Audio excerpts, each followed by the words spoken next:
Corps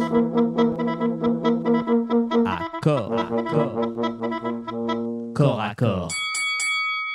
On change de sujet. J'avoue que je suis un peu prise par l'émotion de ce qui se passe autour des agriculteurs et je sais que c'est votre cas à tous les deux. Alexis Poulain, Régis de Castelnau. Alexis Poulain, chroniqueur, cofondateur du site Le Monde Moderne, qui va d'ailleurs enchaîner derrière nous. Ouais. Tout à l'heure, Régis de Castelnau, merci encore d'être avec nous, avocat à la Cour, auteur du blog Vue du droit, auteur de Une justice politique aux éditions L'Artilleur. Avant d'entamer le sujet du jour, est-ce que vous voulez dire un mot sur nos agriculteurs ? Oui, parce que je crois que le sujet du jour est ridicule face à ce qui se passe sur le massacre annoncé des cheptels par un État devenu de plus en plus fou et dangereux.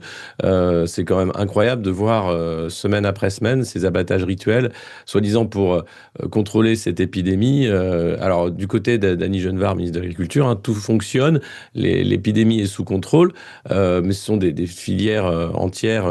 Voilà, on parlait de vaches sélectionnées depuis des années, sont des éleveurs qui voient leur travail anéanti en quelques heures. C'est quand même fou de voir les préfets agir de cette façon-là sur ordre de l'État et les vétérinaires suivre sans autre réflexion que celle de mettre en place une politique inhumaine d'abattage. J'ai l'impression de voir des sacrifices rituels, en fait. Dire, il faut absolument sacrifier l'élevage français sur l'autel du commerce international. C'est à vomir. Régis, une réaction également ?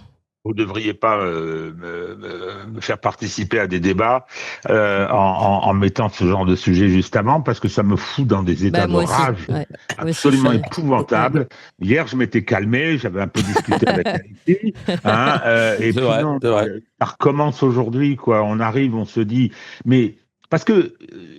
ce dont on va parler, c'est la même chose. C'est pour ça que j'ai quand même gardé le sujet. On a une bande de psychopathes qui transforment l'Union européenne dans son ensemble en un hôpital psychiatrique. Ce que je ne sais pas, moi, est-ce que c'est la mise en œuvre d'un plan ou bien est-ce qu'ils sont complètement tarés ?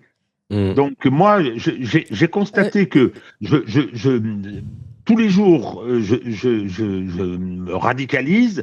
D'ailleurs, j'ai une procédure contre moi devant le Conseil de l'Ordre parce que on dit que je n'utilise pas des mots assez bien élevés. Vous imaginez un peu. J'ai envoyé une réponse hier. Quelle a été ma réaction ? Non, c'est insupportable, quoi. Puis effectivement, cette question de l'agriculture, rien qu'on va abattre 220 vaches, c'est un acte d'une violence, mais même d'une violence pour les agriculteurs, mais pour les animaux aussi. Enfin, voyons, qu'est-ce que ça veut dire être sensible ? Moi, je suis un peu animaliste sur les porcs, mais cette violence, au nom de quoi ? C'est la bureaucratie. Donc, est-ce un plan ? Est-ce leur folie ? Dans tous les cas, faut les virer, bon sang de bonsoir. Alors, beaucoup me posent des questions. D'ailleurs, on va peut-être reprendre Pierre-Guillaume Mercadal rapidement, parce que beaucoup me posaient des questions pour savoir où c'est, parce qu'ils veulent rejoindre tout de suite la ferme. Êtes-vous armé ? Demande. On va peut-être revenir un tout petit peu aux agriculteurs avant de commencer ce sujet, parce qu'en effet, c'est important. Et merci d'accepter ce petit bouleversement de l'actualité, Alexis Poulain et Régis de Castelnau. Je ne sais pas si on l'a déjà, Pierre-Guillaume. Non, on refera un petit aller-retour peut-être avec vous alors, parce que je vois qu'il y a beaucoup de questions et beaucoup de gens qui veulent l'adresse exacte, qui veulent y aller là. Vous voyez, ça c'est Toxin et on va s'organiser. Et vous vous organisez, vous réagissez. Alors en attendant, nous, on va parler quand même de ce sujet, comme vous l'avez dit, Régis, il y a un lien. Je rappelle donc, Brigitte Macron, il y a pas mal de bruit autour d'elle, sans parler de l'affaire Brigitte Macron. Mais là, de nouveau, déjà, on avait cette affaire, nous, qui nous semblait importante, sortie le 26 novembre par le Canard enchaîné, qui présume un détournement de fonds au sein de l'opération Pièce jaune, vous savez, à la tête de laquelle elle est. Donc, une collecte officiellement nationale qui est officiellement destinée aux enfants malades. Et puis, finalement, eh bien, il semblerait qu'entre 2022 et 2025, la Fondation des Hôpitaux de Paris aurait viré 2 millions d'euros à l'association e-Enfance. Sauf que la présidente de l'association e-Enfance, Julie Atlan, est une amie de Brigitte Macron et trésorière du think tank macroniste Renaissance numérique. Ça tombe bien quand même.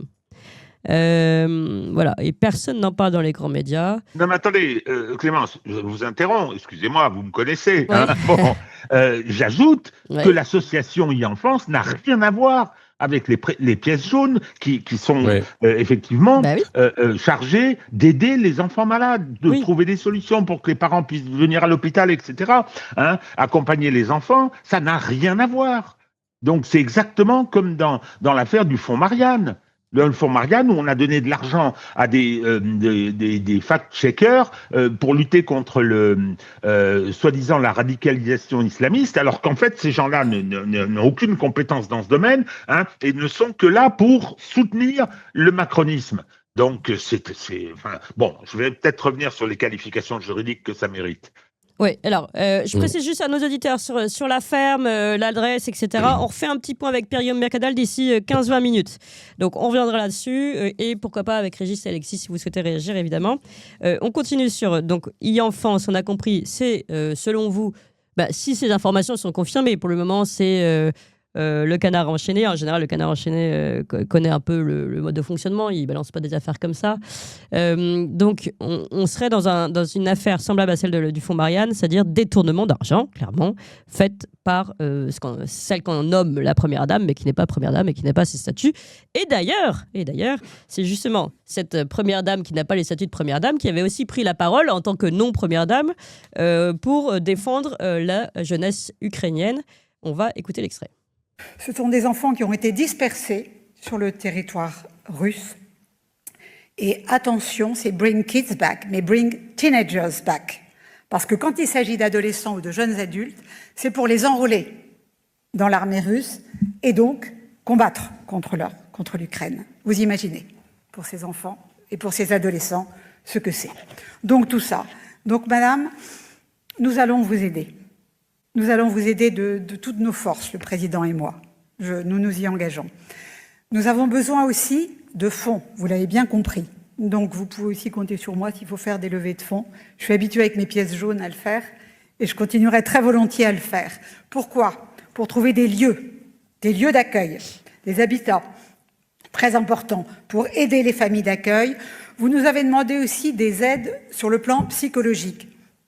Nous manquons aussi un peu en France de pédopsie, vous le savez, mais les pédopsychiatres que nous avons sont tout à fait prêts à former le personnel médical d'Ukraine pour justement qu'ils puissent aider tous ceux qui ont des problèmes psychologiques et ils sont légion. Voilà, alors ça c'était le 1er décembre dernier. Donc Brigitte Macron qui parle au nom de... Enfin, quel statut, je pose la question, au ministère de l'Europe et du Quai d'Orsay, parce qu'on l'appelle comme ça. Elle dit qu'elle a besoin de fonds. Alors, à quel nom elle va lever des fonds ? Alors, c'est quand même, si c'est au nom de l'État, elle va lever des fonds au nom de l'État, c'est quand même assez particulier pour envoyer de l'argent à l'Ukraine. Sous quel mandat ? Bon, voilà, toutes ces questions se posent. Voilà, beaucoup d'éléments troubles autour de Brigitte Macron ces derniers temps, sans compter évidemment la dernière affaire qui a fait le tour non seulement des réseaux, mais aussi de l'actualité. C'est Brigitte Macron qui est allée soutenir le comédien Harry Habitant dans les coulisses de son spectacle. Et ça s'est passé avant-hier. Et regardez ce qu'elle a dit, Brigitte Macron. Oh là là, ça va, t'es comment ? J'ai peur. T'as peur de quoi ? De tout. Le Viatsky et les sales connes, on va les foutre dehors. C'est ce que j'ai fait hier, moi. Ouais, Gilbert, il était là. Ah oui. C'est pas possible. Surtout des bandits masqués. Ah, père, non. C'est combien de temps ? Tu fais combien de temps ? Je fais 1h20, 1h25, tout dépend. S'il y a un vrai happening, on verra s'il y a une embrouille. S'il y a un vrai happening. Alors ça, c'est Harry Habitant. Pardon, je me suis trompée tout à l'heure, c'était samedi 6 décembre, donc samedi dernier. Alors, intéressant dans toutes ces informations, il y a évidemment un volet judiciaire pour lequel Régis de Castelnau est prêt à bondir depuis 2 jours. Donc si vous voulez, il est chaud là, et il est dans les starting blocks. On va évidemment revenir là-dessus parce que on entend Brigitte Macron donc insulter, comme disent tous les médias, les 4 militantes féministes du collectif Nous Toutes. Elle les traite de sales connes, vous voyez, en parlant de celles qui sont allées donc animer devant le spectacle cette manifestation contre Harry Habitant, en le traitant de violeur notamment. On va revenir sur l'affaire de viol présumé autour de lui. Mais il y a aussi un autre élément qui est important, et ça c'est plus vers Alexis Poulain que je me tournerai, c'est que ces informations ont été publiées par la vidéo publique. Alors il se trouve que la vidéo publique a été supprimée du site public, et selon les informations de Mediapart notamment, c'est l'agence Best Image de Mimi Marchand, donc vous savez la fameuse amie entre guillemets de Brigitte Macron, qui est à l'origine de la diffusion des images. La reine de la presse people, qui a ces dernières années à la fois œuvré pour la communication du couple présidentiel et celle d'Harry Habitant, qui avait donc obtenu l'exclusivité des coulisses du spectacle de l'humoriste. Donc on voit ce que ça donne, l'exclusivité. Alors, Mimi Marchand a été contactée pour demander ce qui s'est passé autour de cette fuite, entre guillemets, sachant qu'évidemment, ils ont supprimé sur les papiers, la presse papier, toutes les informations concernant cette sortie Salcone, mais c'est quand même sorti en vidéo. Mimi Marchand, contactée par Mediapart, a répondu qu'elle n'était pas au courant, et qu'elle ne travaillait pas jusqu'à la fin de la semaine. Voilà, circuler, il n'y a rien à voir. Sauf que quand on connaît Mimi Marchand et sa façon de marchander, de négocier certains éléments en échange, et si tu n'acceptes pas ma négociation, je sors un truc qui va te déranger. C'était déjà le cas avec l'affaire Patrick Buy. Vous savez, on avait appris notamment que Brigitte Macron s'était faite opérer par un chirurgien spécialiste de la transition de genre. C'était une information sortie par Mimi Marchand, et sans doute aussi pour faire un petit peu de la négociation justement, et de peser du chantage, on va dire, de chantage à l'image. Voilà tout ce qu'il faut savoir sur Mimi Marchand. Maintenant qu'on a toutes les informations, je vais d'abord me tourner vers Régis concernant l'attaque judiciaire. Alors, je vais faire un appel de disparition inquiétante, excusez-moi. Ouais. Les magistrats du PNF, coucou, faut les retrouver là où sont-ils, on les entend pas, parce que la dernière fois qu'il y a eu une information dans le Canard enchaîné, qui a été publiée à 9h, un mercredi matin, à 11h, le PNF lançait le raid judiciaire pour liquider politiquement François Fillon.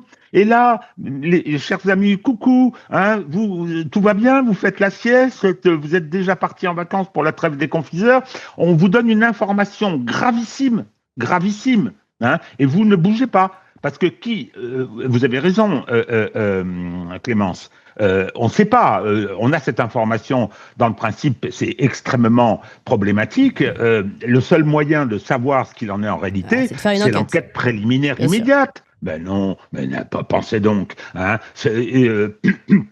ils sont en train ils sont probablement déjà partis en trêve des confiseurs, amis du PNF. Bon, concernant l'affaire Mimi Marchand, elle devient Mimi Marchand le lendemain. Concernant ce qui s'est passé, moi, la première observation que je vais faire, je m'en tiendrai là parce que c'était mes réactions d'hier, c'est que lorsque j'entends qualifier de salconnes les gens qui s'opposent après une décision de justice, qui est une déclaration d'innocence, hein, on en parlera peut-être, concernant Harry Habitant. Hein, on est là pour ça. Harry Habitant, je ne sais pas qui c'est, un souvenir vague qu'il ait joué dans Qu'est-ce qu'on a fait au bon Dieu, une gentille comédie. Donc, c'est tout ce que je pouvais savoir. Je savais qu'il y avait une procédure.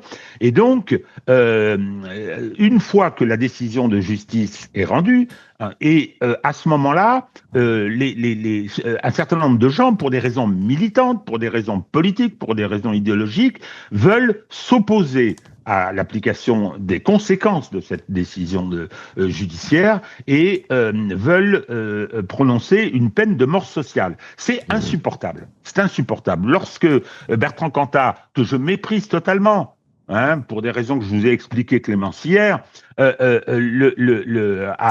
ayant payé sa dette, a voulu reprendre ses activités. On pouvait trouver que moralement, c'était pas une bonne idée. On pouvait trouver que artistiquement, c'était nul. C'était son problème, hein, et celui des gens qui venaient le voir à ce moment-là. Mais on s'est violemment opposé à ça. Et donc, c'est-à-dire qu'on refuse de s'incliner devant les conséquences juridique et judiciaire, parce que effectivement, on veut judiciariser tout ce qui relève aujourd'hui de ces problèmes de sexualité. Je veux bien, mais à partir du moment où on demande au juge d'intervenir, s'il prend une décision, on la respecte. Et j'ajoute que ce que font ces entre guillemets salconnes, ce sont des infractions pénales.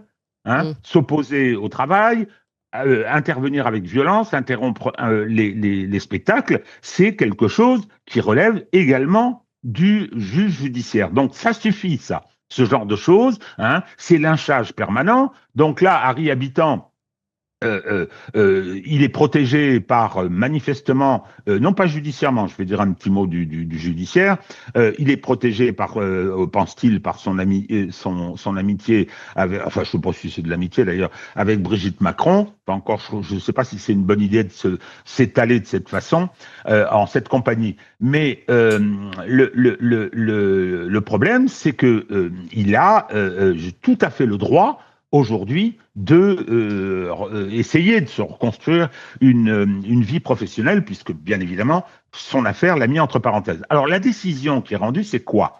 La décision qui a été rendue par la justice, dont moi, par expérience, je sais qu'en tout ce qui concerne les problèmes de sexualité, elle est très sévère, c'est que c'est une ordonnance de non-lieu. C'est-à-dire qu'il avait une liaison avec une personne, si j'ai bien compris, et donc cette personne avec laquelle il avait une liaison a déposé une plainte pour viol.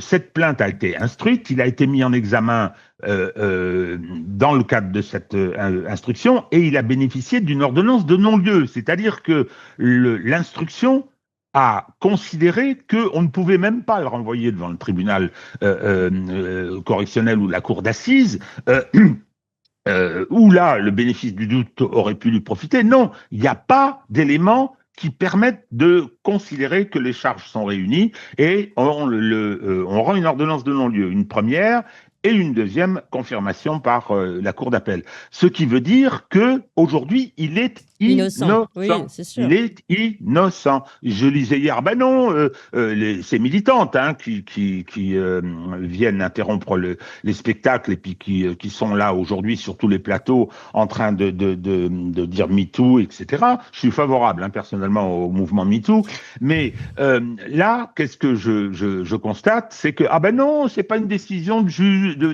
juridiction, c'est un simple non-lieu. Le non-lieu, c'est encore plus fort en termes de déclaration d'innocence. Alors, si vous voulez, on est innocent, le citoyen français est innocent, jusqu'à ce qu'une décision devenue définitive l'ait déclaré coupable de quelque chose. Donc, l'ordonnance de non-lieu, c'est bien non, monsieur Harry Habitant n'a pas commis une infraction qui soit susceptible d'être poursuivie devant les tribunaux. Au revoir, c'est terminé. Et toute mise en cause postérieure de cette décision et de cette innocence, parce qu'il ne s'agit pas de décisions politiques, vous savez très bien que comment je les considère pour ce qui me concerne, puisque je travaille dessus, mais là, il s'agit d'un cas personnel, spécifique, particulier. Donc, voilà, moi, j'ai été choqué de ça. Alors, je vais peut-être amorcer déjà ce dont on va discuter après. Cela étant, l'opération de communication qui a été faite, maladresse, disent les uns, fort probablement c'était calculé. Je pense que ça a été la volonté de montrer, de s'étaler. Quand je dis que c'est la même chose, que ça raconte le même pouvoir, ça raconte le même sentiment d'ivresse de pouvoir de tous ces gens, de toute cette caste qui ne se rendent absolument plus compte de rien, cette bureaucratie, cette impunité. Personne ne démissionne. Là, on nomme une prof de français, vous me direz, là, entre guillemets, première dame, c'est insupportable ce terme de première dame, insupportable. Et je l'entendais parler en anglais là quand elle jouait les présidents de la République au ministère des Affaires étrangères. Non, c'est la même chose. C'est le même système qui emmène notre pays à la ruine. À la ruine morale et à la ruine, je veux dire, économique au travers de cette violence qu'on fait subir aux agriculteurs. Voilà, j'ai terminé sur ma première intervention. Donc voilà, ça c'est sur le volet, je précise que c'est sur ce volet judiciaire, vous dites, bon, ça fait en appel, il a été encore une fois reconnu comme innocent, donc ces femmes qui disent, qui vont perturber le spectacle, sont en tort là-dessus. là-dessus, finalement, vous défendez Brigitte Macron. Il faut le noter. Hein. On est d'accord, Régis. Mais attendez, chaque fois que je dis que Sarkozy a été l'objet d'une vendetta judiciaire, on me dit que je défends Sarkozy. Je vais écrire un petit papier sur la façon dont il a traité mon ami, son avocat, son ancien avocat Thierry Herzog, un petit papier qui montrera bien ce que je pense du personnage. Hein. Donc, non, je défends pas Brigitte Macron. Enfin, vous avez vu la façon dont j'en parle. Moi, Je vous provoque un peu, là, je vous provoque, Régis. Non, je sais bien, hein, mais non, ce que je ne supporte pas, c'est le lynchage. Parce que je suis désolé, quand vous avez... ok, il est accusé d'avoir commis un viol. On enquête, on s'adresse à la justice. La justice fait son boulot. Il y a un débat contradictoire. Les avocats de la plaignante continuent à produire tout ce qu'ils ont à produire. Et à ce moment-là, hein, il y a une décision qui est rendue. C'est comme ça que ça marche. Si on continue, c'est du lynchage. Oui. Donc le choix, c'est la différence entre la civilisation et la barbarie, elle est là. Hein. Je suis désolé, le mot barbarie n'est pas trop fort. C'est si on considère que le lynchage est préférable, et c'est ce qu'elles font. Ces sales connes, c'est ce qu'elles font, c'est du lynchage. Alors, elles sont accompagnées par la presse, accompagnées par leurs associations ultra subventionnées, etc. Hein. Je suis tout à fait désolé. Je suis partisan, personnellement, de la civilisation et pas de cette barbarie lyncheuse. Ouais, alors beaucoup nous disent le sujet de toute façon c'est pas ça, c'est ce que dit Brigitte Macron. Alors c'est justement pour ça que je me tourne vers Alexis Poulain qui va être plus sur la partie communication. La sortie de Brigitte Macron qui se savait filmer, je précise. Hein. D'ailleurs, on voit qu'elle regarde la vidéo. Oui, ça avait filmé absolument. L'équipe de public était là officiellement, hein, c'était pas des caméras. C'était pour une séance photo pour Paris Match, public, tous les médias, etc. Mais je voudrais revenir sur le terme de barbarie. Pour rappeler simplement le rapport du médecin légiste de ce viol qui parle de déchirures, fissures, hématomes internes et externes, saignements abondants au niveau génital et anal, des blessures qualifiées de traumatiques, des traces de violence, avec une victime qui a parlé d'une douleur insoutenable et d'une panique totale. Attends, c'est bizarre, ça. Comment vous l'avez eu le rapport? Mais c'est insupportable. Il est dans la presse, donc. Mais non, voilà. C'est pas vrai ça. Ce sont des violations de la loi française. Okay. Qui sont faites spécifiquement, on parle d'un viol, qui sont décontextualisées. Hein. C'est exactement, tout ça, c'est de la manipulation. Je suis désolé. Moi, j'ai pas lu ce dossier. Hein. Alexis, tu l'as pas lu non plus. T'as pas vu tu as pas lu les plaintes. Tu n'as pas lu les PV de confrontation, les PV d'interrogatoire, le rapport d'expertise dont on a des bouts dans la presse. Ça, c'est de la barbarie. Je suis désolé, c'est scandaleux. D'accord. Ok. La justice a fait son travail. C'est interdit par la loi. Okay. C'est interdit cette communication. Laissez Alexis Poulain développer parce que sinon on n'aura pas le temps de retourner voir les agriculteurs. Alors, partons du principe que la justice a fait son travail, comme dans l'affaire Maznev, où d'ailleurs il est totalement à la retraite en Italie tranquillement. On peut dire que donc c'est du bon travail. Là où effectivement on a un problème, c'est la propagande qui est faite autour de ça, avec une Brigitte Macron qui est tout à fait consciente qu'il y a des caméras, qui sait que c'est pas un événement privé puisque elle est là pour prendre des photos pour Paris Match, pour poser. D'ailleurs, elle parle à la caméra avec ses amis, sa fille Tiffaine Nozière qui est là, etc. Donc il y a pas de moments volés. Oui. Le problème, c'est que c'est le panier de crabes qui se prend dans sa propre nasse. C'est-à-dire que Mimi Marchand, dont vous avez rappelé le pédigré, il faut rappeler qu'elle a fait de la tôle aussi pour trafic de drogue avec Xavier Niel à l'époque, qui était lui proxénète. Oui.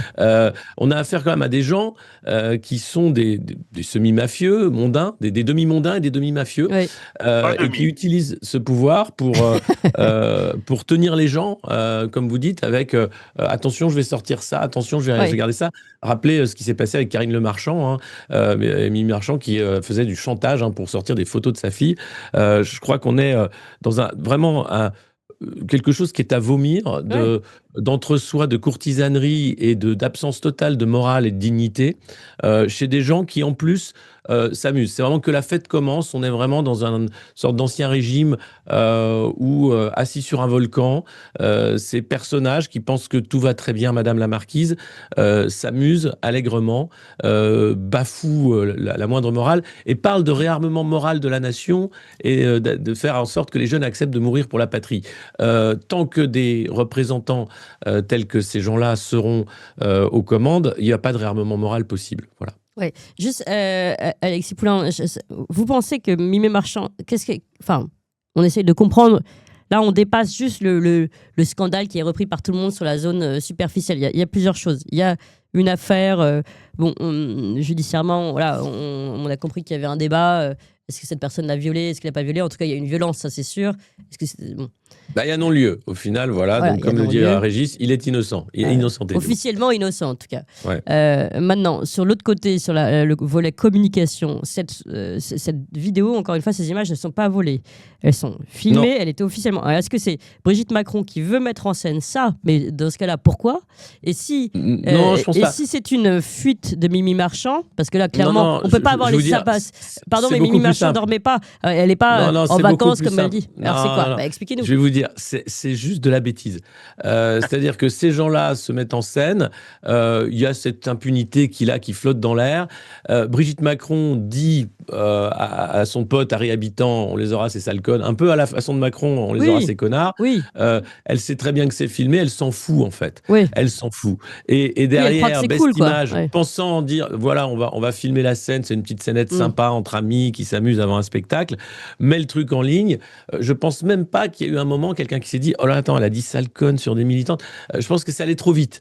Après, effectivement, il y a le rétropédalage. Ça me fait penser au coup de la baffe à la sortie de l'avion, où la première réaction de l'Élysée était de sortir une fake news et de dire que c'était de la réalité de Paria fait par les Russes. Hein. Mais vous vous rendez compte le niveau de manipulation de ces gens-là? Ils sont prêts à mentir, mais sur tout, absolument tout, pour essayer de préserver ce qui reste de leur image qui est déjà totalement écornée. Et donc là, on a affaire à un bug du système, c'est-à-dire que ça sort trop vite. Là, il y a les communicants qui sortent le téléphone, qui disent c'est quoi ce bordel? Et évidemment, il faut retirer le truc. Tout a été retiré, mais la vidéo, elle est publiée. Donc, vous ne croyez pas qu'il y a une orchestration de Mimi Marchand derrière?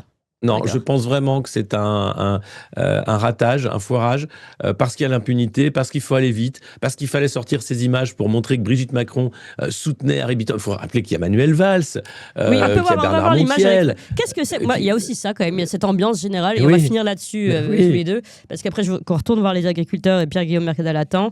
Beaucoup ont des questions pour les agriculteurs, vous pouvez rester aussi, mais juste, on va finir sur cette ambiance, justement, on va voir le contraste entre ça. C'est la cour. C'est la cour. Oui, alors on va la voir, la cour. Avant de retourner aux agriculteurs, justement, vous allez voir le contraste, c'est tellement grave. Regardons la cour avec... voilà, vous allez voir tout ça. Spectacle en soi. Il chante mal. Il chante très mal. Qui chante Bernard, il chante Ça s'arrêtait pas. Oui, c'est foutu de ma gueule sur Instagram. Je m'en fous, je vis ma vie. C'est vrai. Oui, mais c'est nous. C'est nous qui sommes incommodés. Lui, il chante bien. Ah oui, incroyable. Harry, oui, mais pas toutes les langues. Quelle horreur. C'est affreux. C'est la laideur de ce monde. Tu veux quoi? avec Harry. Et là, elle veut la mère, elle veut aller choper la maman d'Harry Habitant. Ta maman, en voiture. J'ai besoin de J'adore le turc. Allez, bien sûr, évidemment. Alexis a raison de jamais sous-estimer la bêtise. Et bien sûr. Et rajoutons la méchanceté, c'est le rasoir d'Henson, pas celui d'Occam, d'Henson. Jamais c'est pire que la bêtise, là. Je veux dire, mais qu'est-ce qu'il fait là, Valls? Qu'est-ce qu'il fait là, Valls? Je croyais que politiquement, il était courtisan. Mais le mec, il a aucune dignité. Ils sont tous courtisans les uns des autres. C'est infernal pour un spectacle, pardon, mais qui est sûrement de piètre qualité. Mais c'est des petits chiens qui se reniflent le cul et savoir qui est le chef de meute. Oui, mais Alexis Poulain, pendant ce temps-là, on a 208 vaches qui sont abattues, des agriculteurs qui sont en dépression totale. Mais ils s'en foutent. De temps en temps, regarde, Gabriel Attal, il est allé voir les agriculteurs, il se met en scène, c'est une catastrophe. Bah oui. Tu vois le truc, c'est tellement mal mis en scène. Oui, il a mis du foin, il a jamais vu ça de sa vie. Les agriculteurs... J'ai fait une vidéo là-dessus, t'as d'un côté les bouteilles de pastis, de l'autre la bouteille de jus d'orange pour le gamin.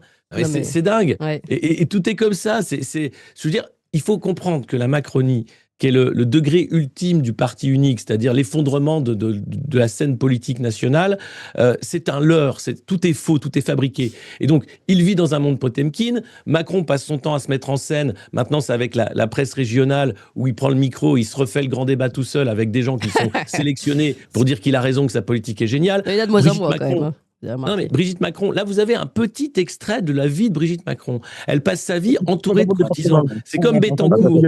Et c'est des gens qui sont là parce qu'ils vont demander des marchés publics, qui vont demander un petit coup de pouce sur tel dossier, 2 millions d'euros de pièces jaunes pour sa petite association qui sert à rien. Et donc, Non, elle non, mais a ce attendez, 2 pouvoir-là. millions de pièces jaunes pour son association qui sert à rien, qui sont peut-être rebasculés eux-mêmes sur Renaissance. Enfin, ça, Mais ça, c'est bien moi sûr, qui- mais bien sûr, mais donc- c'est exactement ce qui s'est passé avec Chiappa et le fonds Mais Marianne. oui, mais oui. Mais il faut savoir que notre argent est géré par ces gens-là qui en font n'importe Oui, quoi. mais en et qui attendant, on a la l'utilisent à France des qui fins meurt, de en fait. courtisanerie Oui. et de pouvoir personnel.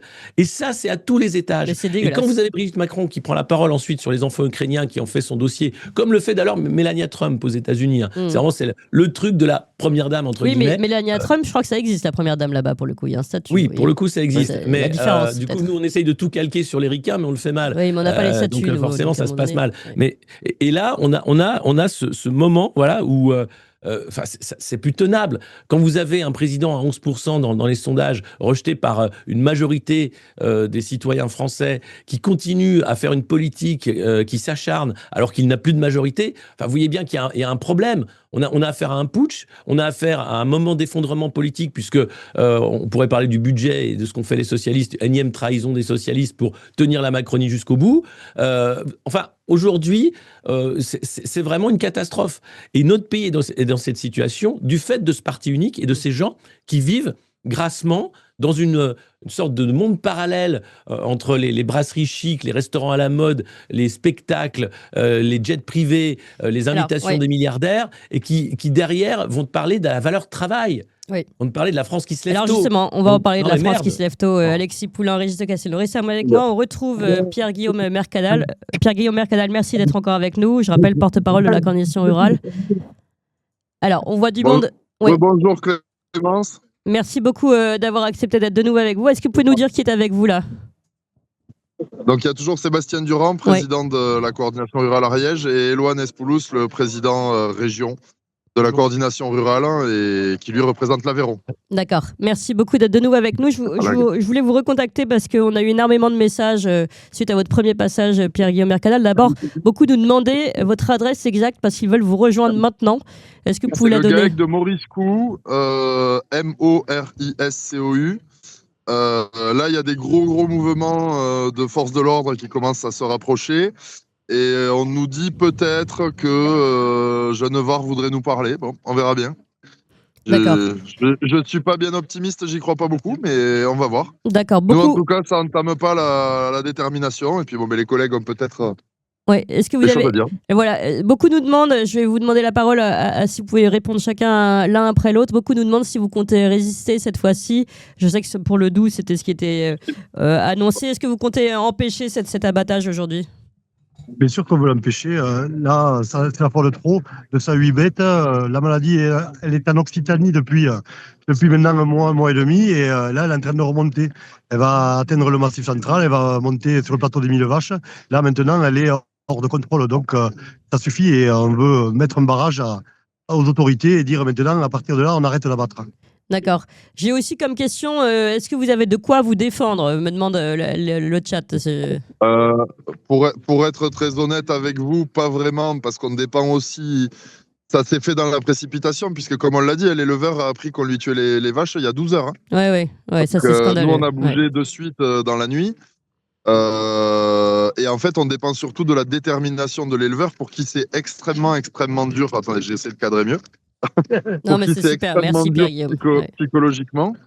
Et donc, on dépend. Nous, ici, on n'est pas chez nous. Donc, nous, on veut bien se battre. Si l'éleveur veut qu'on se batte, on fera tout ce qu'on peut. Oui, lui est chez lui, mais quand même.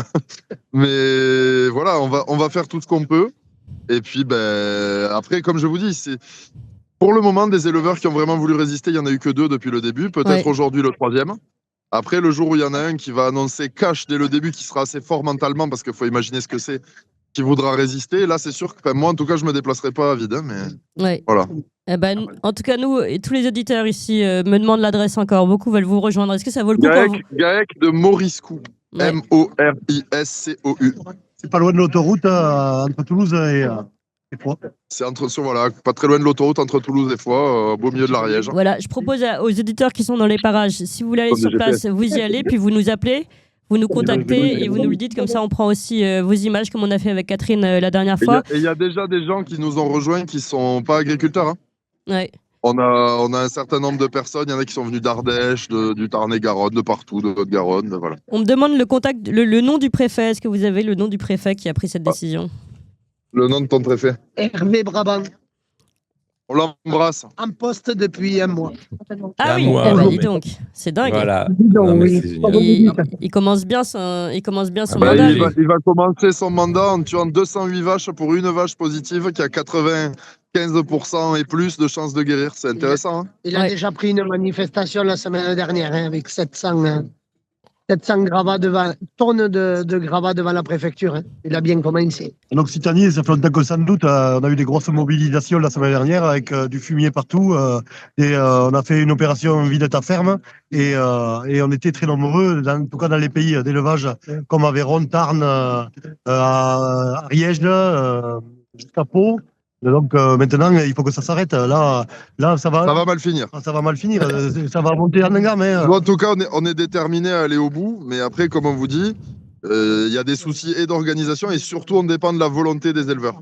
Bien sûr. Donc voilà, il y en a beaucoup qui nous appellent pour nous dire que si ça arrive chez eux, ils iront à la guerre. Mais bon, pour le moment, ça n'arrive pas chez eux et que ça n'arrive pas chez eux, on le souhaite pas. Mais Oui, voilà. bien sûr, bien sûr. Ne lutte pas les vaches saines, on est dans quel pays? D'autant que ces vaches seraient parfaitement consommables, même celles qui sont infectées, puisque c'est pas transmissible à l'homme, que la viande est parfaitement saine.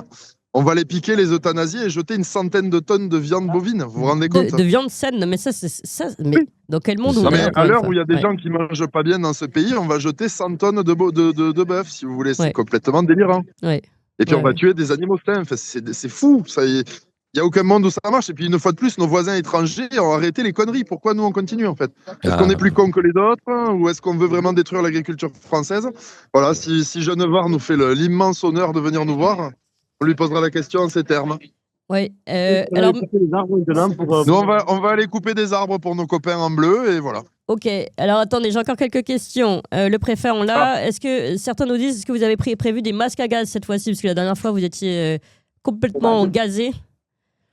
Non, je vous ai dit, on Ouais. n'a pas prévu de matériel parce que quand on est parti, on ne savait pas si les leveurs voudraient résister à 100%, on n'était pas sûr. Ouais. Donc on est parti parce que 210 vaches, c'est impensable. Voilà, après on fera ce qu'il faut. On a quand même pas mal de matériel, on va faire ce qu'on peut. Est-ce que vous pouvez nous Et puis, montrer on va un peu voir si autour de vous, peut-être- Pierre-Guillaume, éventuellement si on Là, commence je à voir suis les à peu forces près de au même l'ordre? endroit que tout à l'heure, donc Est-ce qu'on là-bas, voit vous les avez camions des forces de l'ordre qui arrivent ou pas? vous avez des colonnes de tracteurs. Non, de Ouais. là où je suis, on ne les voit pas encore. D'accord. Là-bas, au fond, vous avez plein de véhicules. Et après, de ce côté-là, là, par là-bas, vous avez aussi des tracteurs, etc., qui bloquent. D'accord. Voilà. Bon, merci beaucoup Pierre-Guillaume Mercadal. Je ne sais pas si vous voulez rester, il y a Régis et Alexis Poulain qui vont réagir 2 minutes à ce scandale sanitaire aussi D'accord. vis-à-vis des agriculteurs. Vous pouvez rester avec nous, c'est sur ce sujet-là en tout cas. Bon courage, on est toujours avec vous, vous le savez. Bon courage aux agriculteurs. Voilà, chers auditeurs, vous avez entendu l'adresse si vous voulez les rejoindre et tenir main forte. Au moins pour accompagner ce triste jour qui est triste, même s'il n'y a pas d'abattage, c'est triste ce qui se passe en France, franchement. Comment on en arrive à là et ce contraste entre cette salle de cours qu'on a vu juste avant, Alexis, et ce moment-là où regardez, ils sont dans le froid depuis 5 h du matin. Pierre-Guillaume est arrivé à 1 h du matin pour soutenir cet agriculteur et ces 208 vaches qui doivent être abattues. On est vraiment dans une fin de comme dans une fin de siècle hein. C'est que la fête commence. la décadence, c'est pré-révolutionnaire, je pense. Je ne sais pas s'ils se rendent compte du climat en France. Il y a un ras-le-bol réel de ces gens-là, de leur incurie, du fait que Macron n'ait plus que 2 sujets aujourd'hui, l'Ukraine et la censure des réseaux sociaux, alors que le pays s'effondre. Alors ça marche, puisque même dans cet effondrement général, on va parler encore du problème des crèches dans les mairies, comme si c'était un grave problème, la laïcité qui revient sur le tapis, etc. Nos députés qui vont passer Noël au chaud, c'est formidable. La réalité, c'est que tout augmente. En 2026, il va y avoir encore des attaques terribles sur le pouvoir d'achat des Français, une attaque aussi phénoménale sur la classe moyenne avec l'arrivée de l'IA qui va massacrer en fait la société des services qu'on a construit doctement grâce à l'Union européenne où on a là on est en train de tuer les agriculteurs, on a désindustrialisé, etc. Donc je sais pas où on va, mais on a l'impression d'un moment dans l'histoire où effectivement les lois sont de plus en plus folles, c'est la fin de l'Empire, mais il n'y a pas encore la réaction populaire qui pourrait nous éviter le pire malheureusement. Et le pire, c'est ces responsables du désastre qui vont poursuivre le désastre jusqu'à la guerre, hein, puisque maintenant c'est la dépense militaire qui va être loin devant l'éducation et la santé, et il faut tout faire pour produire maintenant de l'obus plutôt que de la voiture électrique inachetable parce qu'elle est trop chère. Donc moi je suis catastrophé par ce qu'on voit, très en colère aussi. Je pense que cette colère, elle est partagée par tout le monde. Et il n'y a pas de raison, en fait, d'accepter ces lois folles. Et il y a une chose aussi qu'il faut bien garder en tête, c'est que peu importe si Emmanuel Macron part en 2027, il aura fait des nids tel un coucou partout. Tous ces préfets qui ont été nommés par lui, ils continueront cette politique de folie. Tous ces gens qui ont été nommés au poste clé, Pierre Moscovici part, mais on remet un socialiste à la tête de la Cour des comptes, etc. Je vous dis pas le ménage qu'il y a à faire en fait pour reprendre ce pays. Au-delà du Parti socialiste, hein, qui est le deep state, il y a tous les coucous de la Macronie qui sont installés partout par Emmanuel Macron. Et comme nous, on n'a pas de spoil system comme aux États-Unis où quand un président arrive, il vire tout le monde de l'administration précédente et il met les siens. On est coincé encore avec 5 ans de Macron, peu importe qui va gagner en 2027. Ça, il faut le savoir. Ouais. Pierre-Guillaume Mercadal, est-ce que vous avez une réaction? Et je tiens à préciser, il vient pour autre chose. Hugo de Combattant MMA, c'est notre invité à la volée. Il est arrivé, il est à côté de moi. Je vais peut-être lui demander justement par rapport à cette, les réactions que l'agriculture peut-être se prépare à avoir, c'est-à-dire des réactions de résistance face à des abattages forcés. Comment il le sent lui? Mais je ne sais pas si Pierre-Guillaume, vous souhaitiez réagir avant. Ce que je voulais dire, c'est qu'Alexis a raison. Après, bon, moi, je décide de rien, mais j'espère qu'en janvier, on va tout faire pour bloquer ce pays et pour donner des idées à la population non agricole pour drôlement l'impacter et l'arrêter sans prendre trop de risques. Voilà, moi, je me bats pour qu'il y ait ça, mais je n'accepterai d'expliquer ces choses que si on décide de bloquer le pays, parce que je veux bien aller en prison, mais pas si ça sert à rien. Donc voilà, après que vous dire... c'est vrai ce que vous avez dit sur le fait que Macron ait fait des nids un peu partout. Mais bon, les préfets, ça reste des exécutants.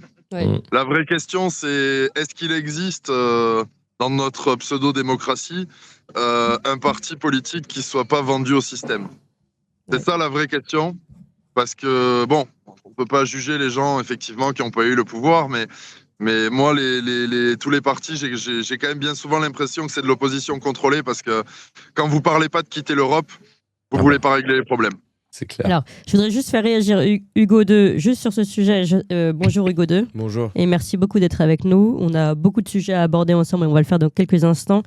En fait, là, on est en live. C'était pas prévu forcément cette actualité hier, puisqu'on a appris dans la soirée tard hier, grâce à Pierre-Guillaume Mercadal, que un nouveau cheptel de bovins français doit être abattu aujourd'hui. Il y en a déjà eu 82 bovins le 2 décembre abattus pour une suspicion de dermatose nodulaire, et on l'a répété tout à l'heure, ce sont de toute façon des maladies qui ne sont pas transmissibles à l'homme, des viandes saines à consommer, et malgré tout on abat des cheptels entiers, donc on abat avec les agriculteurs évidemment, et tout leur travail depuis tant d'années, et là de nouveau aujourd'hui dans l'Ariège, et donc Pierre-Guillaume Mercadal et tous les agriculteurs, vous ne les avez pas vus tout à l'heure, sont derrière pour soutenir, et Pierre-Guillaume disait si ça continue comme ça, il faudra vraiment résister et ne plus respecter la loi, c'est-à-dire cet abattage. Je voulais avoir votre avis, vous qui êtes dans le combattant MMA et un peu justement de cette violence contrôlée entre guillemets, comment vous voyez les choses à ce sujet? Alors déjà merci pour l'invitation Clémence, merci Toxin.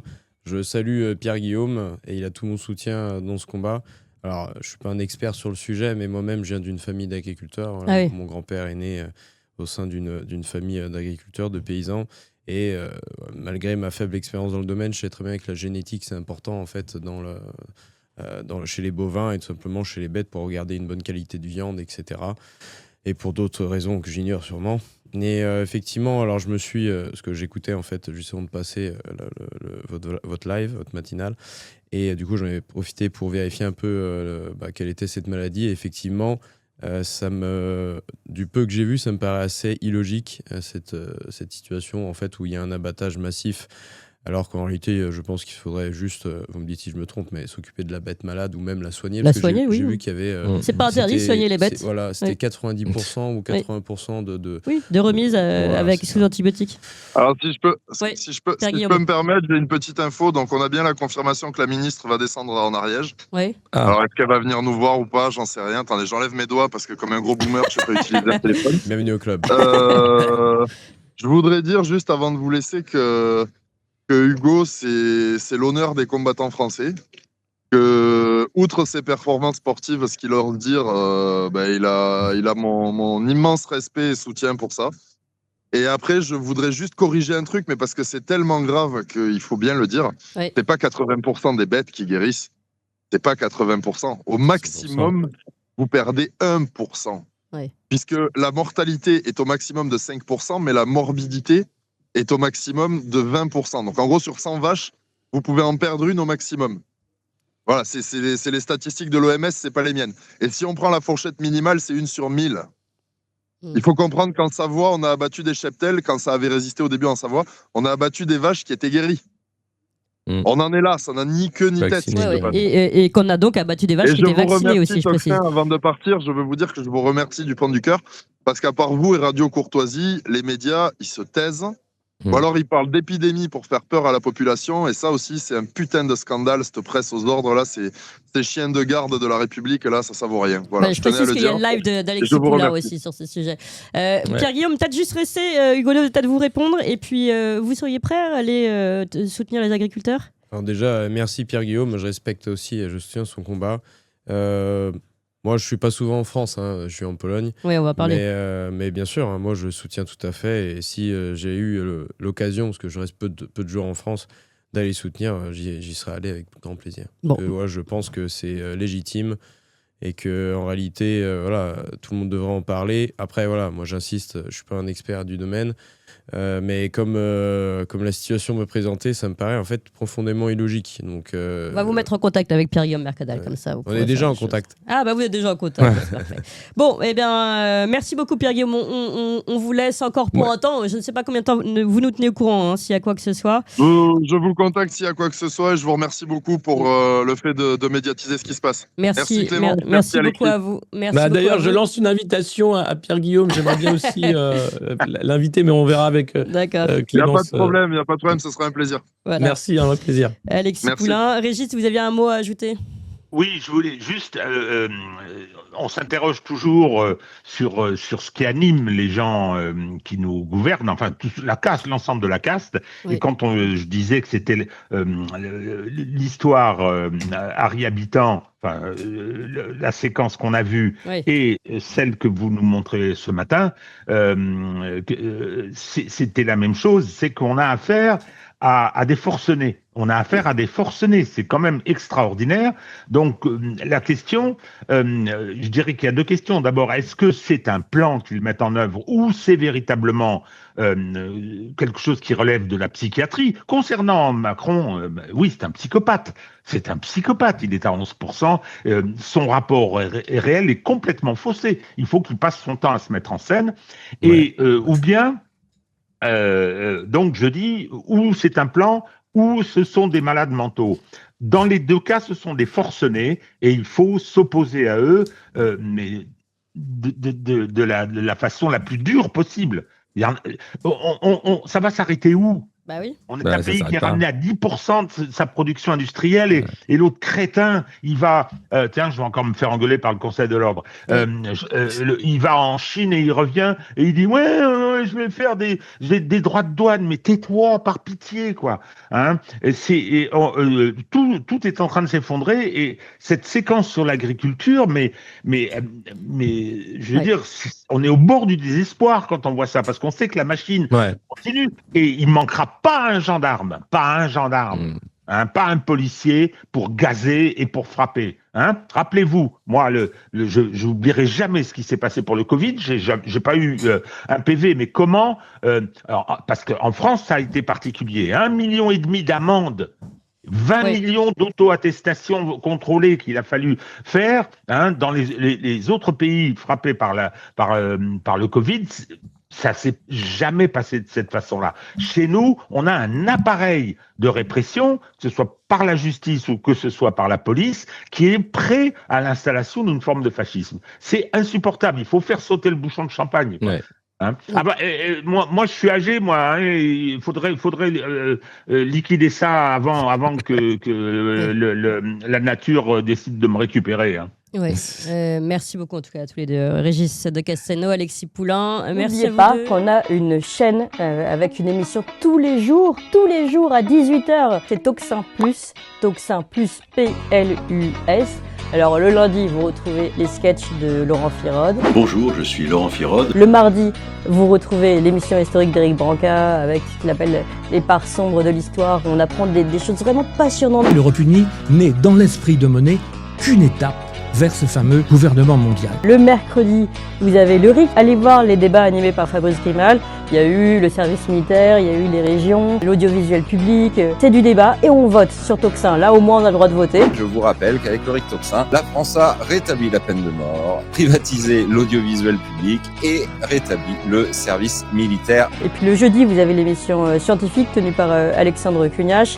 Et le vendredi, Renaud Bochard, tout le monde sait. Alors Renaud Bochard, c'est notre chroniqueur pour les États-Unis. Et là, il organise des interviews qu'on prend le temps en plus de traduire. Allez voir aussi ces émissions qui vous permettront vraiment d'avoir un coup d'avance sur ce qui se passe aux États-Unis par rapport aux autres médias. Et enfin, la grande nouveauté, dimanche, vous retrouvez l'émission humoristique Le jour de Gouaille est arrivé. Parce que là, c'est nos limites dans l'humour. Vous allez voir, c'est du très très lourd.